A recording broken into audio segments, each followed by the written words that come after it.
El amanecer llegaba despacio en aquel rincón del sur de Texas, como si también le costara levantarse. Antes de que el sol se decidiera a subir del todo, ya se sentía el calor pegado a la tierra. El aire olía a pasto seco, a leña húmeda de la noche y a ese polvo fino que se mete en la garganta aunque uno no hable. Mateo Ríos abría los ojos cuando todavía había sombra en el techo de lámina. No tenía reloj de pared, pero tenía un reloj de bolsillo viejo, con la tapa raspada y una pequeña abolladura en una esquina. Era de su padre. No siempre funcionaba bien, pero Mateo lo cuidaba como se cuida una promesa. Lo sacaba de un pañuelo, lo miraba un momento y lo volvía a guardar, como si ese gesto le ordenara el día. Vivía en una casita pequeña, levantada con tablas que alguien había desechado. Las rendijas dejaban pasar el viento en invierno y el calor en verano. En una esquina había una cama angosta, una mesa de madera con manchas antiguas y un fogón sencillo donde calentaba agua para el café. A veces el café era café y a veces era solo agua oscura con un poco de azúcar cuando alcanzaba. Mateo no era un hombre de quejas, era de esos que se vuelven silenciosos por costumbre, no por orgullo, sino por cansancio. Su rostro tenía la piel tostada, los pómulos marcados y unas arrugas finas alrededor de los ojos que no eran de alegría, sino de mirar mucho al horizonte. Salía temprano, con una camisa clara ya gastada por tantos lavados, un sombrero de paja remendado y las botas que no eran nuevas desde hacía años. Caminaba hacia los campos donde trabajaba por jornal. Al llegar saludaba con un movimiento breve de la cabeza. Había otros hombres, también callados, algunos venidos de México, otros nacidos del lado americano, pero con la misma sangre en las venas y la misma necesidad en los hombros. El capataz, un hombre alto, de voz seca, repartía tareas sin mirar demasiado. Hoy algodón, no se me atrasen. Y Mateo se iba con su saco, metiéndose entre hileras largas que parecían no terminar nunca. El sol, al salir, no tenía piedad, subía y caía de lleno sobre la espalda. En esos días, Mateo trabajaba para juntar lo justo. Tenía una idea humilde, casi tímida: ahorrar para comprar una yegua flaca que un vecino vendía barato y con ella poder hacer trabajos por su cuenta. No soñaba con riqueza, soñaba con respirar sin pedir permiso. Por las tardes, cuando regresaba, el polvo le quedaba pegado a la piel. Se lavaba en un barreño, en silencio, oyendo a lo lejos un radio viejo en alguna casa. Voces que hablaban de noticias, música que parecía venir de otro mundo. Mateo cenaba lo que hubiera y se quedaba mirando la oscuridad por la puerta abierta, como quien espera algo sin saber qué. A veces, antes de acostarse, tocaba el reloj de bolsillo y murmuraba una frase corta, casi una oración: que el día alcance. No pedía más. Una mañana, el capataz anunció que el pago se haría en la tienda de la carretera, la de don Julián Arce. Era una tienda grande para ser de campo, con mostrador alto, barriles de harina, latas apiladas, sacos de frijol y herramientas colgadas en la pared. Afuera siempre había 2 o 3 camionetas polvorientas y un caballo amarrado al poste. Don Julián no era viejo, pero ya tenía esa manera de hablar como si hubiera nacido mandando. Vestía camisa limpia, cinturón ancho, botas bien lustradas. Su voz era amable cuando convenía y dura cuando quería dejar claro quién era el dueño. Mateo entró con su sombrero en la mano. En la tienda olía a tabaco, a café recién molido y a madera vieja. Había un ventilador que giraba lento, empujando aire caliente. «Vengo por el jornal», dijo Mateo, con respeto. Don Julián levantó la vista apenas. Miró un papel, luego miró a Mateo como si estuviera midiendo algo. «Aquí dice que te adelanté mercancía la semana pasada. Harina, queroseno, 2 libras de azúcar». Mateo frunció el ceño, despacio. «Yo no pedí eso, don Julián». El hombre sonrió sin sonrisa. «No me digas, ¿y quién firmó aquí?» Mateo se acercó. Vio una firma torpe que intentaba imitar la suya. Un trazo que parecía el suyo, pero no lo era. Mateo sintió un golpe en el pecho, no de miedo, sino de humillación. «Esa no es mi firma», dijo. más bajo. En el fondo de la tienda, 2 hombres voltearon a mirar. El silencio se hizo pesado. Don Julián apoyó los codos en el mostrador. «Mira, Mateo, no me hagas perder el tiempo. Todos aquí trabajan, todos aquí deben algo. Si no te gusta, hay otros campos, hay otros caminos». Mateo tragó saliva. «Yo trabajo, yo cumplo». «Y yo cobro lo que se debe», respondió don Julián, y alzó la voz lo suficiente para que se oyera. «Porque luego andan diciendo que uno es malo, pero cuando piden fiado, ahí sí vienen». Mateo sintió que le ardían las orejas. No era la deuda lo que dolía. Era el juicio puesto encima, como si ya estuviera condenado sin decir nada. «Yo no me llevo nada sin pagar», dijo Mateo. Don Julián tomó una libreta de tapas negras y pasó páginas con calma, como quien disfruta el poder de la espera. «Aquí está. Si dices que no, entonces dices que miento. Y si dices que miento, ¿qué sigue? ¿Que te robé?». Mateo miró sus manos. Estaban ásperas, con uñas rotas de tanto trabajo. Pensó en gritar, en tirar el sombrero al suelo, en exigir respeto, pero no lo hizo. No porque fuera cobarde, porque sabía lo que pasaba cuando un hombre pobre se enfrentaba a un hombre con papeles, con amigos, con apellido. La tienda se quedó quieta. El ventilador siguió girando. Don Julián sacó unas monedas y unos billetes arrugados, contándolos despacio.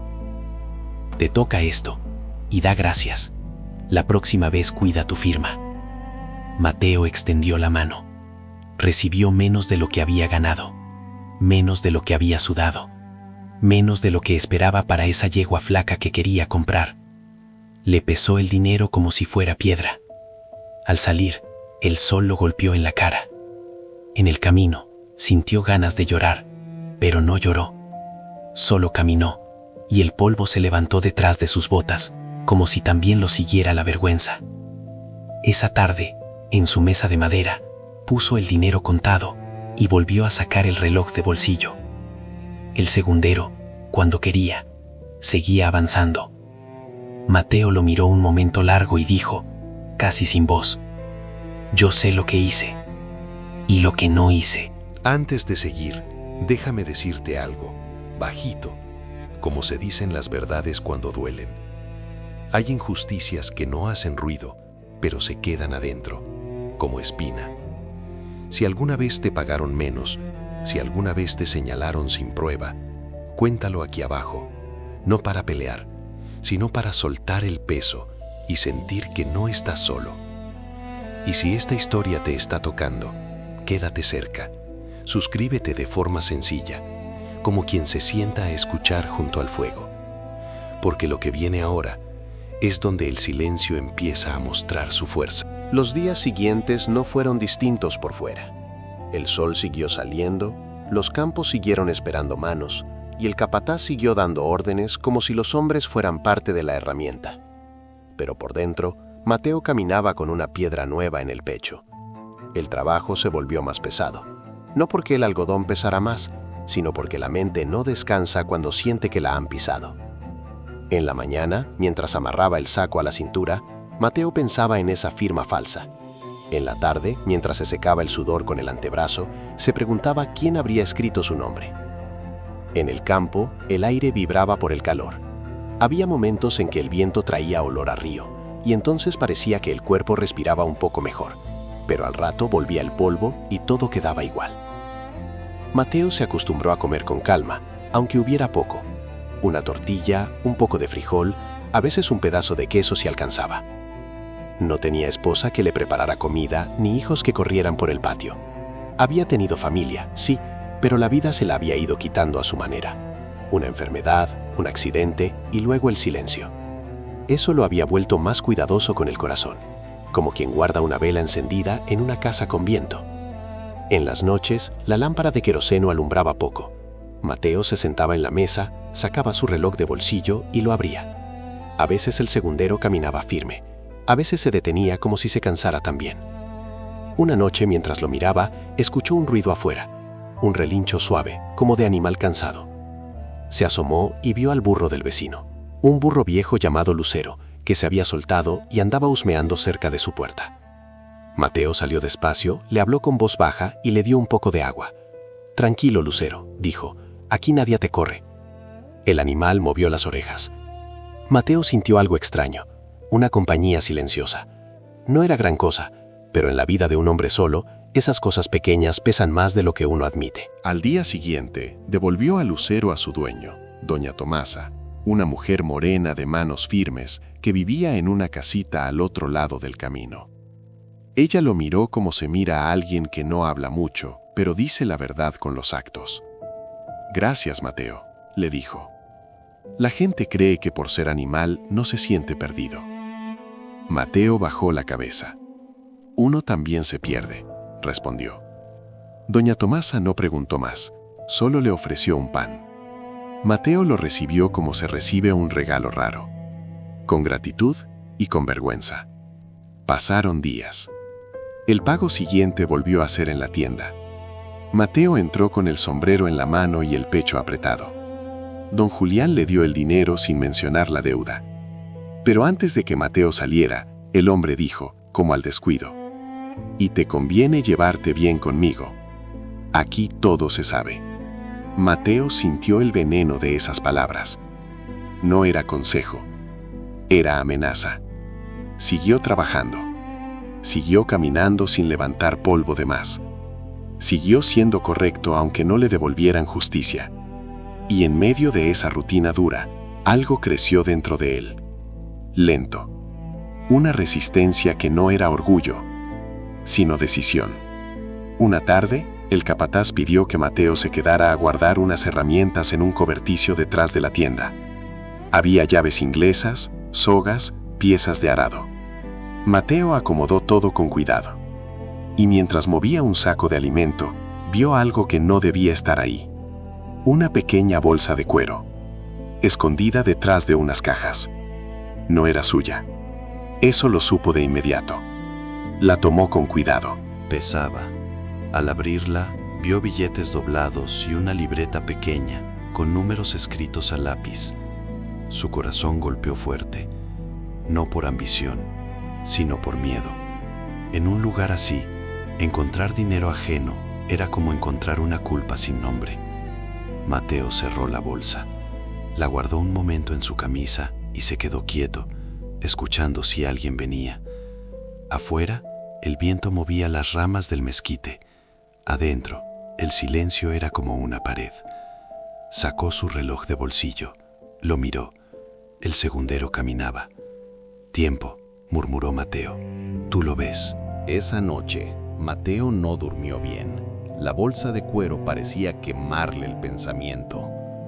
Podía hacer dos cosas: callar y dejarla donde la encontró como si nunca hubiera visto nada, o llevarla a alguien y arriesgarse a que lo acusaran de haberla tomado. Al amanecer salió al patio y respiró hondo. El cielo tenía un color pálido y el aire estaba fresco por un rato corto. Mateo se sentó en el escalón, sacó el reloj y lo abrió. Pensó en su padre, un hombre que le había enseñado a no agarrar lo que no era suyo, aunque tuviera hambre. «Lo correcto no siempre protege», se dijo Mateo, «pero lo incorrecto siempre cobra». Caminó hasta la casa de doña Tomasa. Ella estaba barriendo el suelo de tierra, como si la vida se ordenara con escoba. «Doña Tomasa», dijo Mateo, «necesito hablar». Ella lo miró y dejó la escoba recargada. «Pasa». Mateo entró, se sentó en una silla sencilla y sacó la bolsa de cuero. No la abrió, la puso sobre la mesa como si fuera un animal dormido. «La hallé detrás de la tienda», dijo, «con dinero y una libreta». Doña Tomasa no tocó la bolsa, solo lo miró a los ojos. «¿Y qué quieres hacer?» Mateo tragó saliva. «Quiero entregarla, pero si la entrego a don Julián, me la va a poner encima. Si la entrego al capataz, me va a decir que yo la robé». Doña Tomasa guardó silencio un momento, luego dijo: «Hay un hombre en la iglesia, el padre Esteban. No es de meterse en pleitos, pero sabe escuchar. Y si tú no estás mintiendo, la verdad se sostiene». Mateo dudó. La verdad a veces se cansa. Por eso se carga entre varios, respondió ella simple. Ese mismo día Mateo fue a la iglesia pequeña del pueblo. No era una iglesia grande, era de madera, con bancas gastadas y un olor a cera vieja. El padre Esteban, un hombre de cabello ya canoso, lo recibió sin prisa.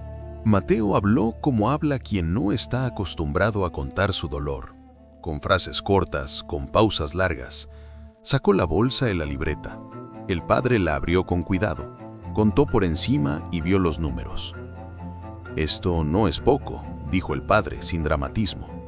«Tú no tocaste nada». «No», respondió Mateo, «ni un centavo. La hallé y la traje». El padre lo miró fijo. «Entonces lo que tú hiciste hoy ya es una decisión. La otra decisión es cómo la sostienes». Le pidió a Mateo que regresara al día siguiente. Esa noche el padre habló con el alguacil del pueblo, un hombre serio llamado Harold Simmons, que tenía fama de no dejarse comprar fácil. No era santo, pero era justo a su manera. También habló con el gerente del banco local, un tal señor Whitaker, que llevaba cuentas de varias tiendas y ranchos. Al día siguiente, en una sala pequeña detrás del banco, Mateo se sentó con el sombrero entre las manos. El padre Esteban estaba a su lado. El alguacil miraba la bolsa y la libreta. El señor Whitaker revisaba números con una calma que daba miedo. «¿Dónde la encontraste?», preguntó el alguacil.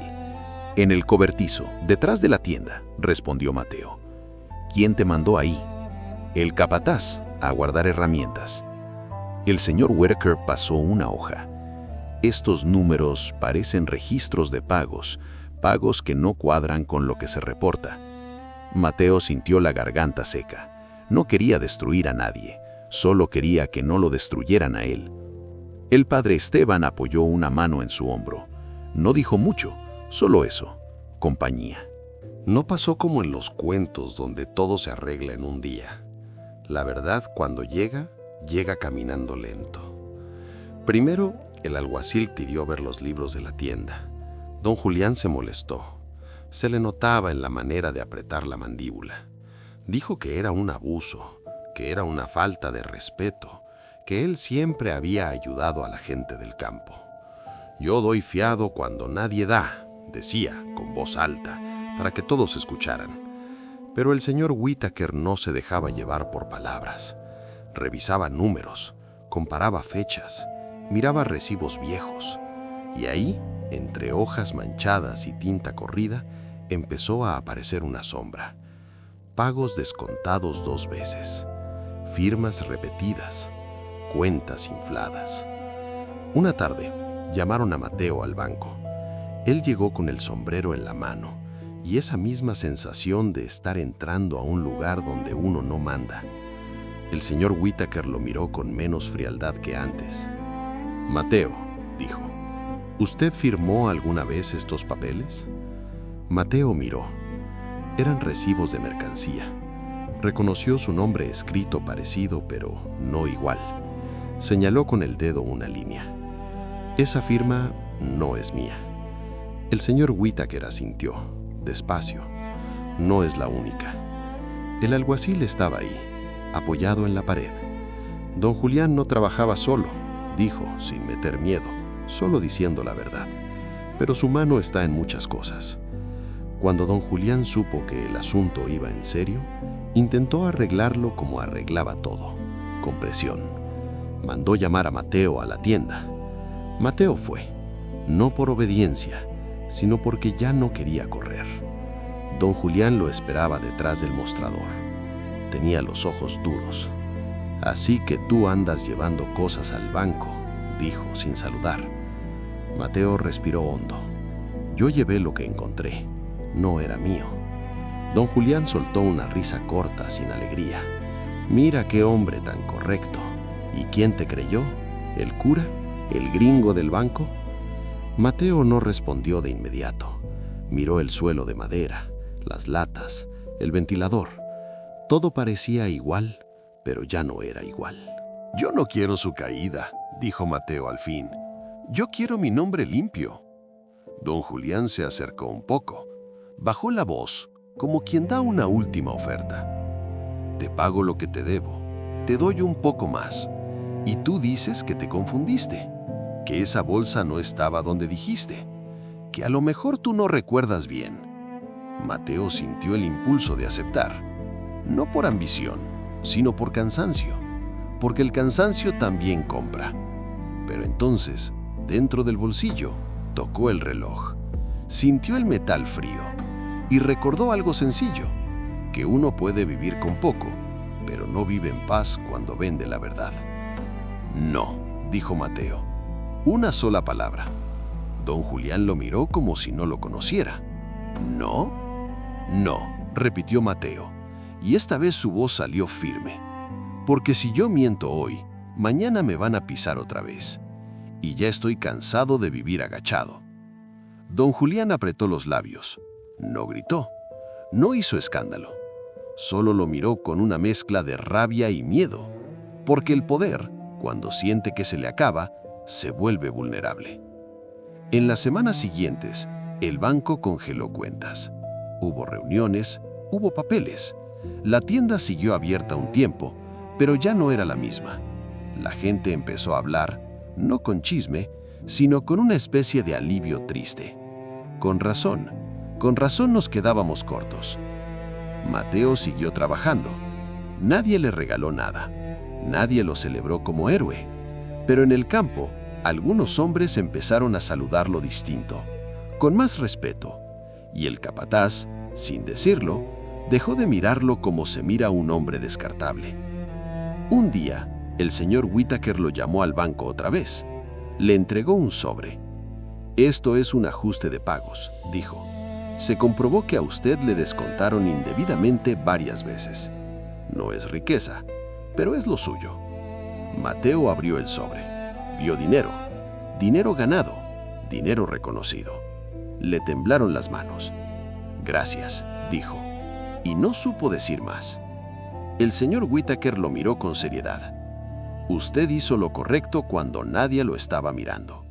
Eso no se ve todos los días». Mateo salió del banco y caminó bajo el sol.